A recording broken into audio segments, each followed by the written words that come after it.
इस कहानी की स्टार्टिंग में ईयर 1996 में मैक्सिको में अमेरिकन रिसर्च की टीम आकर वहां के केव्स में किसी विलुप्त हुए जानवर की तलाश कर रही थी।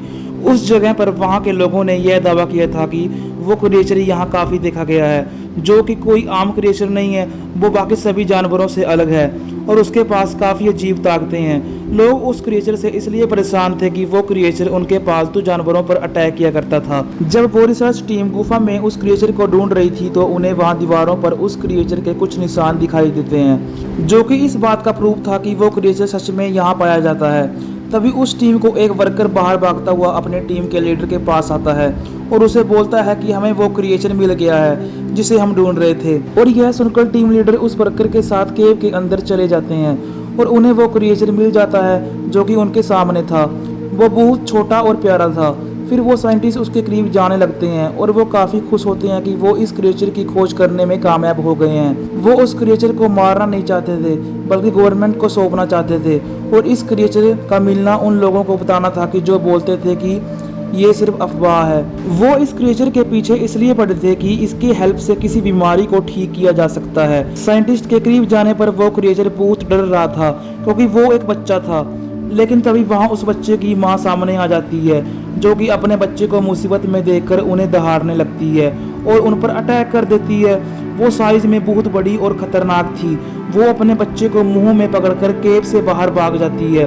साइंटिस्ट उसे फ्लेयर गन से शूट कर देता है जिससे वो जख्मी हो जाती है। साइंटिस्ट और उसके टीम मेंबर्स उस क्रिएचर के पीछे उसे पकड़ने के लिए भागते हैं। यहाँ ये क्रिएचर दिखने में टाइगर और बिल्ली जैसी थी और उसके पंख भी थे जिनकी वजह से वो उड़ भी सकती थी, पर अब वो जख्मी हो गई थी और उड़ने में नाकाम हो रही थी, इसलिए वो उनसे बचकर लगातार भागती ही जा रही थी। और साइंटिस्ट उसके पीछे गाड़ी भगा रहे थे क्योंकि वो हर हाल में उसे पकड़ना चाहते थे। वहाँ के लोग उस क्रिएचर को चुबाकाबरा नाम से बुलाते थे। जब वो चुबाकाबरा अपने बच्चे को लेकर सड़क पार करने लगती है तभी एक गाड़ी उसे टक्कर मार देती है जिससे वो दूर जाकर गिरती है। उसके बच्चे को तो कुछ नहीं होता लेकिन वो बहुत जख्मी हो जाती है।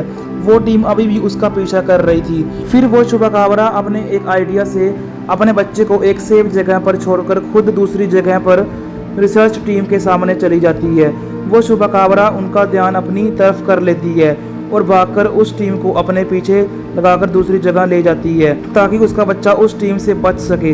वो साइंटिस्ट इस कामयाबी से खुश तो था पर उसे दूसरे लोगों को इस कामयाबी का प्रूव करने के लिए वो क्रिएचर चाहिए थी ताकि दूसरे लोग उस पर यकीन कर सके। उसे वहाँ कुछ नाखून और पंख मिल जाते हैं जिसे वो अपने पास रख लेता है। फिर नेक्स्ट सीन में हमें एक स्कूल में एलेक्स नाम का एक बच्चा दिखाया जाता है और उस दिन एलेक्स का मूड किसी वजह से ख़राब था। उसे देखने से साफ लग रहा था कि वो किसी बात से परेशान था।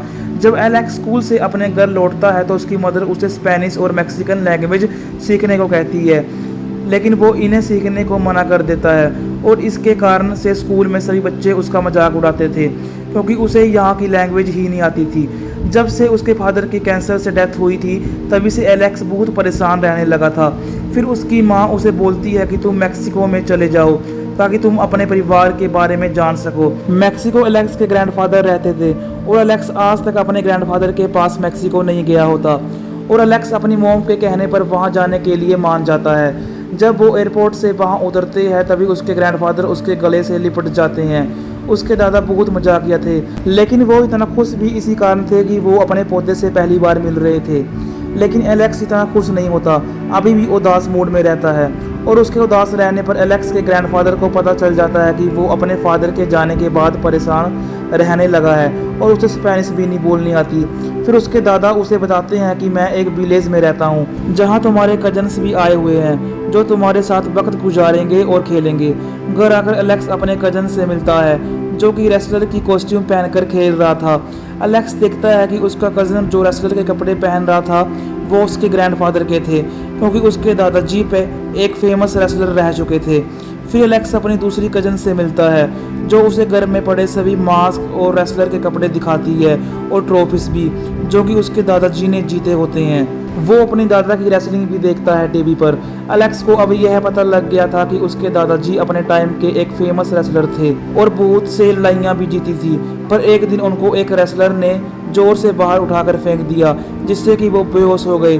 जब उन्हें हॉस्पिटल ले जाया गया तो डॉक्टर्स ने कहा कि वो 1 मंथ के लिए कोमा में जा चुके हैं और उस दिन के बाद वो कभी भी रेसलिंग में नहीं जा सके और इससे उनके दिमाग पर ऐसा असर हुआ कि वो अक्सर चीज़ों को भूल जाया करते हैं। यह सब जानकर एलेक्स को बहुत बुरा लगता है। रात को एलेक्स को नींद नहीं आ रही होती और उसको अजीब महसूस हो रहा होता है। जब वो विंडो से देखता है तो बाहर उसे एक बकरी दिखती है, लेकिन तभी उसकी नज़र अपने दादा पर भी पड़ती है जो कि फार्म हाउस की तरफ जा रहे थे।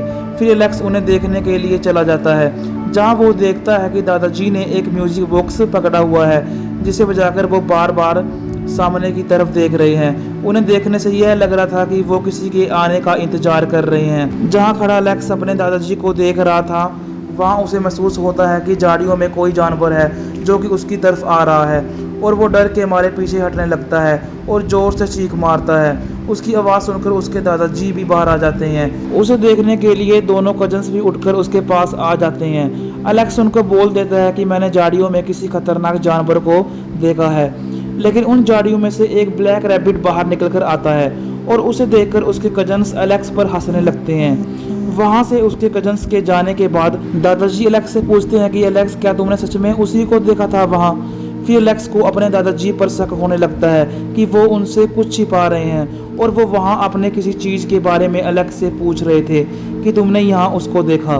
फिर हमें वो साइंटिस्ट दिखाया जाता है जहाँ उसके सीनियर उसे बोलते हैं कि अगर तुमने जल्दी से वो जानवर और उसकी कोई आइडेंटिटी नहीं दिखाई तो तुम्हारा यह प्रोजेक्ट बंद कर दिया जाएगा। फिर मॉर्निंग में जब एलेक्स की आंख खुलती है तो उसे वो क्रिएचर यानी चुपाकाबरा अपने पास पाता है, पर वो उसको कोई नुकसान नहीं पहुंचाता बल्कि आराम से उसके ऊपर बैठा था।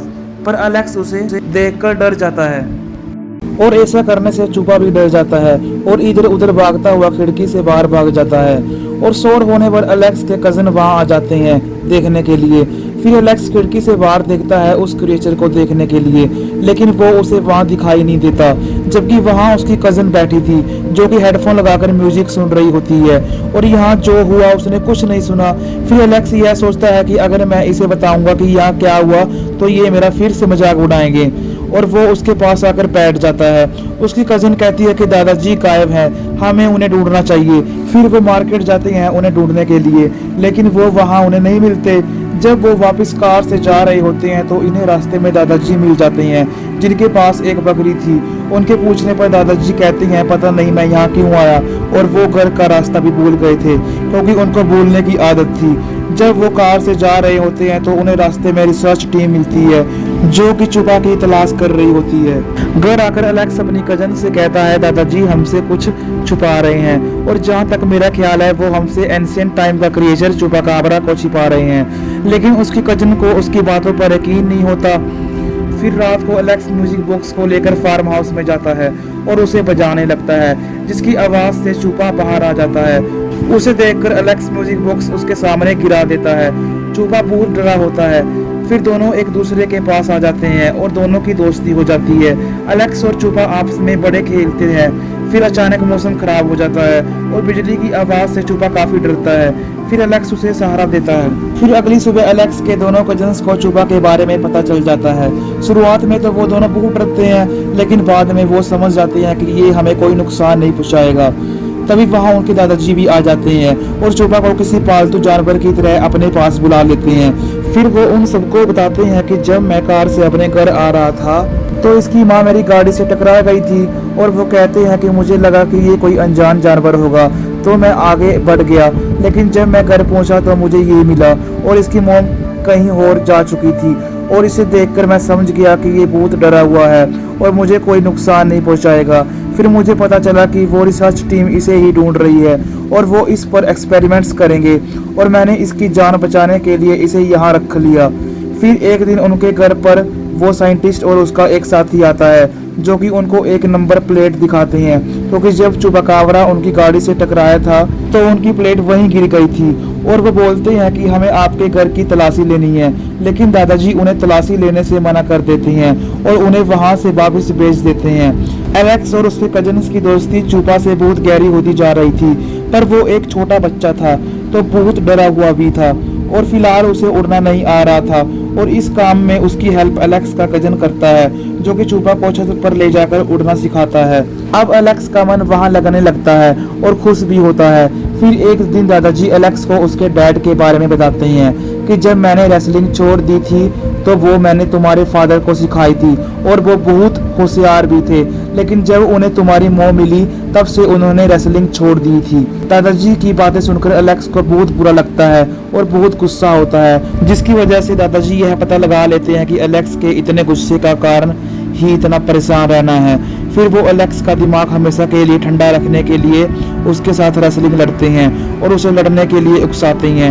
रेसलिंग में एलेक्स अपने दादाजी को जोर से धक्का मारता है, जिससे वो रिंग से बाहर जोर से गिरते हैं और बेहोश हो जाते हैं, जिसे देख तीनों बच्चे परेशान हो जाते हैं। फिर डॉक्टर को बुलाते हैं, जो कि उन बच्चों को बोलते हैं कि कुछ दिनों के लिए इनकी याददाश्त जा चुकी है, इन्हें आराम की जरूरत है।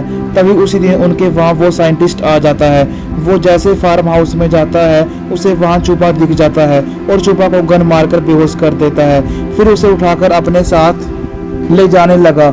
एलेक्स और बाकी सब उसे रोकने की बहुत कोशिश करते हैं, पर वो बच्चे थे तो साइंटिस्ट उन्हें गन दिखाकर चूबा को वहां से ले जाता है।